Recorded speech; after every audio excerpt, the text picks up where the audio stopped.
மகாராஷ்டிர சட்டப்பேரவை தேர்தலில் தோல்வி பயத்தில் உள்ள பாஜக பணப்பட்டுவாடா செய்து வருவது அம்பலமாக்கி இருக்கிறது. அந்த செய்தியை அண்மை செய்தியாக நாம் நேரலையில் பார்க்கிறோம்.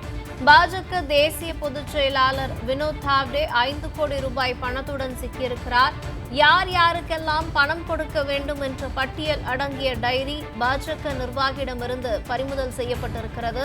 மகாராஷ்டிர சட்டப்பேரவைக்கு நாளை ஒரே கட்டமாக வாக்குப்பதிவு நடைபெற உள்ள நிலையில் பாஜகவினர் பணப்பட்டுவாடாவில் ஈடுபட்டு கையும் களவுமாக சிக்கியிருக்கின்றனர். இது குறித்த கூடுதல் விவரங்களை எமது டெல்லி சிறப்பு செய்தியாளர் பால்முருகன் கேட்கலாம். பால்முருகன், மகாராஷ்டிர சட்டப்பேரவை தேர்தலில் தோல்வி பயத்தில் இருக்கக்கூடிய பாஜக பணப்பட்டுவாடா செய்து வருவது அம்பலமாகி இருக்கிறது. கூடுதல் விவரம் என்ன?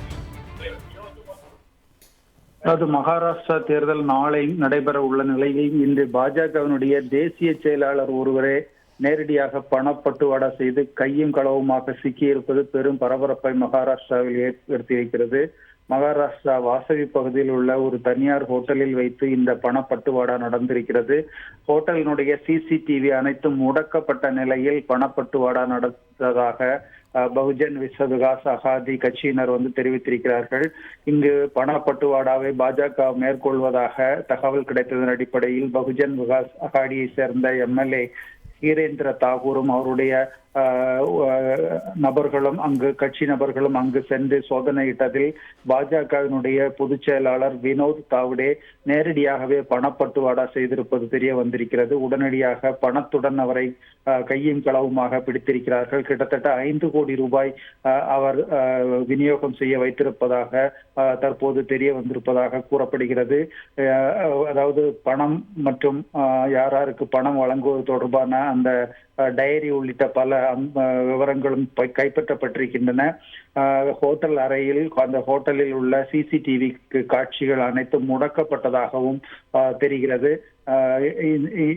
இந்த பிரச்சனை கடந்த சில மணி நேரங்களாகவே தற்போது அங்கு பெரும் பரபரப்பை ஏற்படுத்தி இருக்கிறது. ஏற்கனவே மகாராஷ்டிரா தேர்தலில் கிட்டத்தட்ட 200 கோடி ரூபாய் அளவுக்கு தேர்தல் ஆணையம் கைப்பற்றி இருக்கிறது. இந்த சூழ்நிலையில் தான் தற்போது பாஜக நேரடியாக பணப்பட்டுவாடா செய்திருப்பது தெரிய வந்திருக்கிறது. அதுவும் பிரபல நட்சத்திர ஓட்டல் ஒன்றில் வைத்து பணப்பட்டுவாடா நடந்திருப்பது தற்போது கையும் களவுமாக சிக்கி இருக்கிறது. 5 கோடி ரூபாய் அளவுக்கு பணம் பிடிபட்டிருக்கிறது. போலீசாரும் தேர்தல் ஆணையமும் உரிய நடவடிக்கை எடுக்கவில்லை என்று பகுஜன் விகாஸ் அகாதி கட்சியினர் தற்போது புகார் தெரிவித்திருக்கிறார்கள். இந்த அளவுக்கு பணப்பட்டுவாடா நடத்தி நடைபெறக்கூடிய தேர்தல் எந்த அளவுக்கு நேர்மையாக தேர்தலாக இருக்கும், தேர்தல் ஆணையம் என்ன செய்து கொண்டிருக்கிறது என்கிற கடுமையான கேள்விகளும் எதிர்கட்சிகள் தரப்பிலிருந்து தற்போது முன்வைக்கப்பட்டு வருகின்றன. மகாராஷ்டிராவுடைய இந்த பண சிக்கி இருக்கக்கூடிய விவகாரம் அங்கு பெரும் பரபரப்பை ஏற்படுத்தி இருக்கிறது. நாளை தேர்தல் நடைபெற இருக்கக்கூடிய சூழ்நிலையில் பாஜகவினர் 5 கோடி ரூபாய் தொகையுடன் சிக்கி இருப்பது பெரும் கேள்வியை ஏற்படுத்தி இருக்கிறது. கிரிஜா, கூடுதல் விவரங்களை வழங்கியமைக்கு நன்றி பால்முருகன்.